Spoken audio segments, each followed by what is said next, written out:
Essa não é só uma fraude, é uma crônica de omissão em série. Durante quase uma década, milhões de aposentados e pensionistas foram vítimas de um esquema silencioso, persistente e devastador. Descontos de R$ 30, R$ 40 ou R$ 50 apareciam discretamente nos contra-cheques. Valores pequenos o bastante para passar despercebidos por muitos, mas somados em larga escala, representavam bilhões de reais drenados mês após mês. Esse escândalo, que veio à tona apenas em 2025, é resultado não de um golpe repentino, mas de uma falha sistêmica que se arrastou por 9 anos. Governos passaram, ministros mudaram, alertas foram dados e ignorados. A engrenagem continuou girando, silenciosa, à sombra da burocracia e da negligência institucional. Mais do que um crime financeiro, essa fraude é um retrato cruel do abandono das instituições para com seus cidadãos mais frágeis. Idosos, pessoas com deficiência, viúvas, todos confiaram no Estado para garantir o mínimo, o sustento no fim da vida. O que receberam em troca foi o descaso. Para entender como isso aconteceu, precisamos voltar no tempo.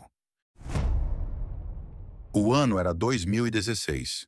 O Brasil vivia um terremoto político com o impeachment da presidente Dilma Rousseff e a chegada de Michel Temer ao poder. Em meio ao caos institucional, aos cortes de gastos e à desorganização das estruturas federais, uma semente silenciosa começava a germinar dentro do INSS. Foi nesse período que surgiram os primeiros relatos de descontos misteriosos nos contra-cheques de aposentados e pensionistas. Pequenos valores, normalmente entre R$ 30 e R$ 50, passavam despercebidos na maioria dos casos. Para muitos era apenas mais uma taxa, mais um desconto sem explicação, daqueles que já se tornaram comuns nas contas públicas brasileiras. O que ninguém sabia naquele momento era que esses valores não eram autorizados pelos beneficiários. Estavam ligados a convênios entre o INSS e associações ou sindicatos pouco conhecidos, firmados sem critérios claros, sem fiscalização, sem transparência. De fato, o golpe começou pequeno, mas o silêncio foi gigante. Não houve investigação, nem alerta público. O Estado preferiu ignorar. E como sempre, onde há descuido, há espaço para o oportunismo. Enquanto o país debatia reformas, delações e crises fiscais, o primeiro capítulo de uma das maiores fraudes contra idosos na história do Brasil já estava em andamento. E quase ninguém percebeu. Durante o governo Bolsonaro, o discurso oficial era de combate às fraudes no INSS. Em 2019, a MP 871 foi sancionada, estabelecendo novas regras para proteger os beneficiários. Entre elas, a exigência de que entidades sindicais comprovassem, a cada 2 anos, a autorização do segurado para aplicar descontos em folha. O governo prometia economizar bilhões com a medida. Mas havia uma contradição. Enquanto o foco estava em caçar possíveis irregularidades nos benefícios pagos, uma fraude silenciosa crescia dentro do próprio sistema. Convênios obscuros com associações de fachada, manipulação de dados, falsificação de autorizações. Essas entidades se multiplicavam e as brechas permaneciam. Em 2022, o Congresso, sob forte pressão de sindicatos e com apoio de parlamentares do PT, revogou a exigência de comprovação periódica de autorização. A mudança foi aprovada por meio da Medida Provisória 1107, originalmente voltada ao microcrédito digital. O efeito foi devastador. O freio que havia sido instalado em 2019 foi removido e a fraude ganhou velocidade. A máquina já estava montada, só faltava ninguém desligar. E ninguém desligou. O que se viu foi um sistema com discurso rígido para fora e complacência institucional por dentro. Um ambiente perfeito para que o golpe se tornasse uma engrenagem bilionária. O ano de 2023 poderia ter sido o ponto de virada. Um momento em que a engrenagem finalmente seria interrompida. Mas não foi. Foi nesse ano que um alerta formal chegou ao topo do sistema. A conselheira do Conselho Nacional de Previdência Social, que acompanhava de perto os convênios suspeitos, protocolou um documento oficial no gabinete do então ministro da Previdência, Carlos Lupe. No texto, descrevia indícios claros de irregularidades, a explosão no número de convênios e os relatos crescentes de descontos não autorizados. O aviso era direto, documentado, urgente e, ainda assim, ignorado. Não houve apuração, nenhuma investigação foi aberta, nenhuma ação emergencial foi tomada. O Ministério da Previdência seguiu como se nada tivesse acontecido. Lá fora, do lado de quem dependia do benefício para viver, o prejuízo continuava. Milhares de aposentados já estavam sendo roubados. E o governo sabia. Mas como tantas outras vezes na história da administração pública brasileira, o alerta virou papel arquivado. A fraude seguiu operando, cada vez mais confiante de sua impunidade. O público, ainda alheio ao que acontecia nos bastidores, não fazia ideia da extensão do problema. Mas a verdade é que, em 2023, o Brasil perdeu uma chance de evitar a tragédia que explodiria no ano seguinte. Em 2024, a Controladoria Geral da União, CGU, fez o que se esperava das instituições, investigou. Com base em denúncias, documentos e cruzamento de dados, elaborou de um parecer técnico contundente. As conclusões não deixavam espaço para dúvida. Havia indícios claros de fraude sistêmica nos convênios do INSS com entidades de representação. Descontos indevidos estavam sendo aplicados, muitas vezes sem qualquer autorização dos beneficiários. O relatório foi entregue ao governo federal, agora sob a gestão de Luiz Inácio Lula da Silva. O Ministério da Previdência foi notificado. O Palácio do Planalto foi informado. As provas estavam lá. Valores desviados, autorizações forjadas, entidades de fachada, tudo documentado. Mas, mais uma vez, nada aconteceu. Não houve bloqueio preventivo dos convênios. Nenhuma medida cautelar foi tomada para proteger os beneficiários. Nenhuma campanha de comunicação foi lançada para alertar os aposentados. O silêncio institucional continuou ensurdecedor. A impressão era de que a gravidade do caso não havia sido compreendida. Ou pior, havia sido deliberadamente ignorada. Quando o sistema falha por 2 anos, é erro. Quando falha por 9, é escolha. Enquanto isso, os descontos continuavam. A cada mês, o rombo crescia. E com ele, crescia também a sensação de abandono entre os que mais precisavam de proteção. O escândalo já era conhecido por dentro, só faltava estourar por fora. Foi preciso a Polícia Federal entrar para que o Estado se mexesse. Em abril de 2025, veio o estouro.